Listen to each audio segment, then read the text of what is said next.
She needs positive energy only, okay? Please don't come. That was all my sister said. Not a thank you, not even a weak sorry, just that. Cold, clipped, dismissive, after I drained $16,000 of my own savings to pay for her daughter's emergency surgery. My name's Jordan. I'm 32. And if you think you can already predict where this goes, you're wrong. Because somehow I always end up being the villain in the version of reality my family chooses to tell. I'm the quiet one, the dependable one, the person who carries the weight of everyone else's decisions without making a sound. But that night, when I opened the family group chat and saw the recovery party photos, pink balloons floating behind smiling faces, everyone wearing matching shirts, the caption, "Surrounded by love," #FamilyFirst, something inside me twisted so sharply I almost dropped my phone. They had invited the entire extended family, cousins I hadn't spoken to in a decade, neighbors, old family friends, everyone except the one person who'd actually paid for everything, me, the woman who stood outside the ICU trembling, the woman who lied to her landlord to buy time, the woman who handed over her savings without a single complaint. And now, apparently, I had negative energy. I didn't explode. I didn't guilt trip them. I didn't even send one sarcastic emoji. Instead, I opened a flight app, picked the warmest destination I could find, and booked a one-way ticket. No plan, no hesitation, no apology. The next morning, I switched my phone to airplane mode, stepped onto a quiet beach with warm sand under my bare feet, and inhaled for the first time in months. I told myself, let them feel the silence. And they did, because 5 days later, everything fell apart. It began with a voicemail. "Hi, Jordan, it's me. Can we talk about the hospital thing?" The hospital thing. Not what I paid, not what I sacrificed, just the thing. I ignored it. Then came the group message. My mom. "Sweetheart, your sister is overwhelmed. Please call her." Overwhelmed? From choosing balloons and cupcakes while I negotiated a $16,000 payment plan? Still, I remained silent. Then the hospital's billing department redirected the second invoice to my sister's account because the first had been in my name. But I made sure the hospital removed me from everything before leaving the country. I called them from the airport with a voice steady enough to scare myself. I said, I was manipulated into covering expenses. I withdraw all financial consent, remove my name from every file. They did. Now the bill, $1,650 due immediately, was sitting right in her lap. 14 missed calls in 2 hours. 3 relatives taking turns trying to guilt trip me. Comments like, "Jordan, not everything is about you. She's stressed, help her. This isn't the time to be dramatic." But I remembered every dollar, every temporary loan that never returned, every brunch photo posted right after I covered her rent, every time I was told, "You're the strong one. She can't handle pressure." And now for the first time, they were suffocating in the space I left behind. But the fallout wasn't just financial. It spread like wildfire. By day 5, my sister wasn't the only one reaching out. Her fiancé, her best friend, even a stranger messaged me. "Hi, Jordan, I'm Ashley. I manage event payments at Pinebrook Prideys.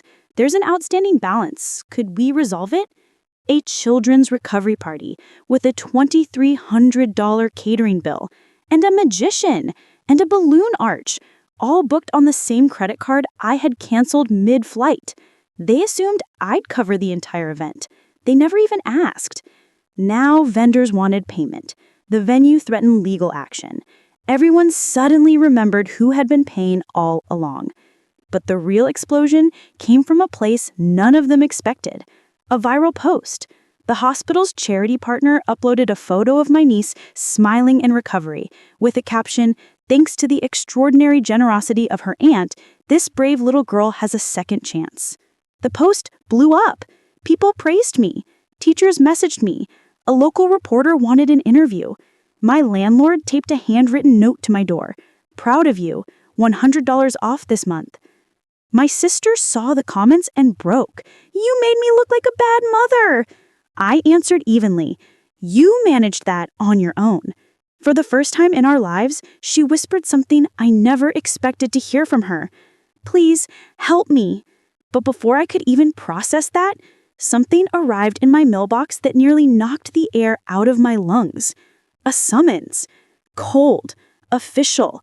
Heavy. Jordan Carter, defendant. Case number 8429CV. Filed by my sister. She was suing me for emotional damages, for financial sabotage, claiming I intentionally reversed payments after verbally agreeing to cover them, claiming I embarrassed her publicly, claiming I put her daughter's health at risk. My hands shook, not out of fear, out of recognition.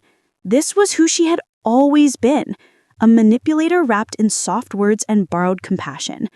I contacted a lawyer. The women's legal clinic reviewed the documents and actually laughed. This won't survive 5 minutes in court. Even so, I gathered everything. Texts, screenshots, receipts, timestamps, voicemails, the charity post that thanked me, all of it. At the hearing, my sister walked in wearing pearls and shaking like a leaf. She cried about betrayal, about promises, about sisterhood. The judge, an older black woman with a measured, unblinking stare, listened quietly before turning to me. Miss Carter, anything to add? I stood up, not angry, just finally done. I didn't abandon my niece.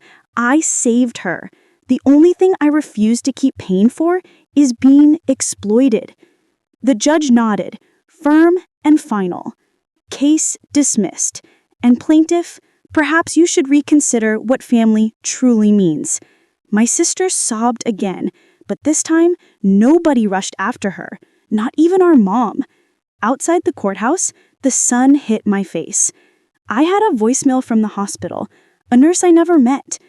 Jordan, I don't know what you did, but your niece's recovery is ahead of schedule. She keeps asking when she'll see you again. That was the only courtroom victory I needed. But part 5, that's when my mom finally showed up. Not crying, not angry, just tired. A silk scarf draped around her shoulders like a peace flag. I don't want to fight. I just want to talk. I didn't step aside. I waited. Then she reached into her purse and pulled out a folded paper, a copy of the GoFundMe she'd secretly created for my niece's recovery, one that had raised over $12,000 using my name, my story, and my photo without my consent. I didn't mean for it to go viral, she mumbled, but people cared. It helped. I stared at her. You raised money using me and didn't tell me? She flinched, then tried to justify. It was for your niece. You said you didn't want to help anymore. I said I wouldn't be used anymore. I cut in. There's a difference. She begged me not to report it, said it would shame the family. Do you want the world to think we're scammers? I took the paper from her hand, folded it slowly, then said, You already did that part. She cried, the kind of crying meant to soften someone. But I didn't soften. I closed the door. Then I called the GoFundMe support line, reported the misuse, attached screenshots, proof. The campaign was shut down within hours, donations frozen, funds redirected to the hospital account in my niece's name. That same night, my niece messaged me, Auntie Jay, Mom's crying again. But I told her, I'm proud of you. You're the only one who shows up for real. I sat with that, with the quiet, with the ache, with the unexpected bloom of peace. But I wasn't finished yet, because someone else had also used that campaign. And part 6 is when I found out who. It started with an email. Subject line, Urgent GoFundMe Press Inquiry. I blinked. Inside was a note from a journalist who'd seen the now-deleted fundraiser.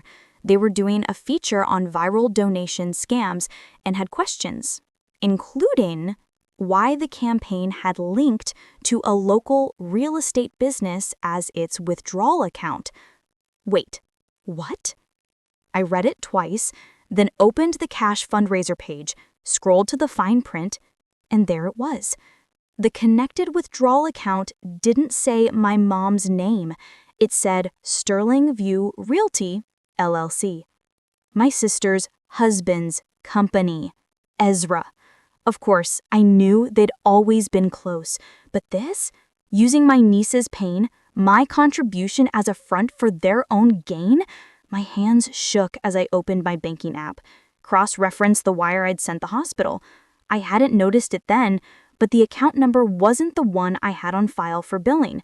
They had rerouted the funds through manipulation, through back-end changes, and through me. They had likely paid part of the bill, enough to keep me quiet, but the rest, siphoned. It wasn't about my niece anymore. It was about laundering compassion into a profit. And suddenly, the party I hadn't been invited to, the unspoken cold shoulders, it all made sense. I wasn't bad energy. I was inconvenient because people who pay attention notice where the money flows. That night, I wrote a letter. Not to my sister, not to Ezra, but to the local district attorney's office, attaching all the evidence. The silence that followed wasn't peaceful. It was the kind that builds before a storm. By morning, the silence had cracked. Mom was at my door. No calls, no texts, just her standing there with a kind of brittle smile you wear when you know the truth is catching up.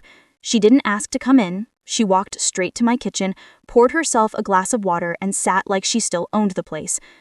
"I heard," she said, voice thin, "about the letter." I didn't answer. She stared at me, then added, "It's not what you think. Ezra made decisions, but we were trying to protect you. You're always so sensitive." I almost laughed. Sensitive? I funded your daughter's surgery. I kept your lights on for 3 years, and you still labeled me bad energy? She stood, the mask slipping. "You're going to ruin us." "No," I said quietly. "You did that when you turned compassion into a con." She opened her mouth, but just then, a knock at the door.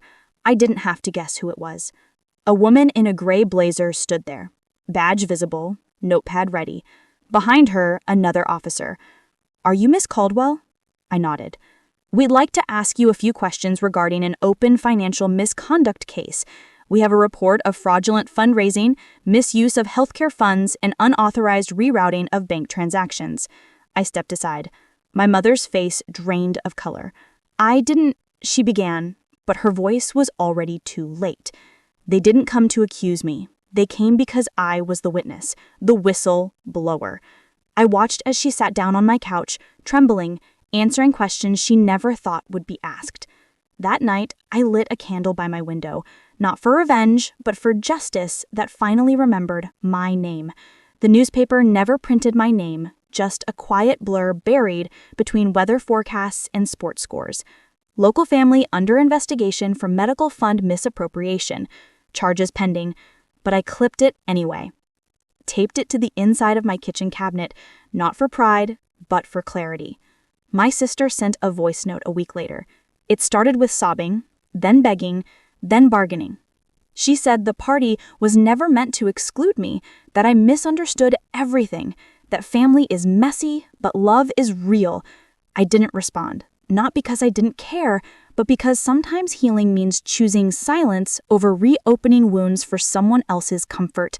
The hospital called again, this time to tell me the debt was cleared. A donor, anonymous, had paid the remaining $4,000. I knew it was Sarah. No message, no credit, just grace. And so I did what felt right. I took the money I'd saved for next month's rent and booked a tiny cabin by the lake. Just me, a journal, and an old paperback I hadn't touched in years.